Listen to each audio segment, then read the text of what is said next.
өлкөбүз алгачкы жолу суудагы Формула 1 дүйнө чемпионатын Кыргызстандагы Гран-присин өткөрүүдө. Барыңыздарга белгилүү, бул дүйнөлүк спорттогу эң абройлуу, эң кызыктуу жана эң жогорку технологияларга негизделген мелдештердин бири.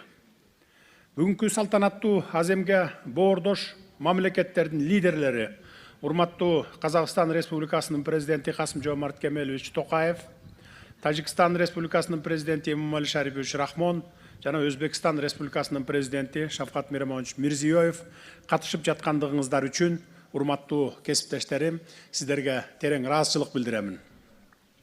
Сиздердин катышууңуздар Борбор Азия бүгүнкү күндө ишенимдин, ынтымактуу, ынак коңшулуктун жана биргелешип өнүгүүнүн аймагына айланып бара жатканын тастыктап турат.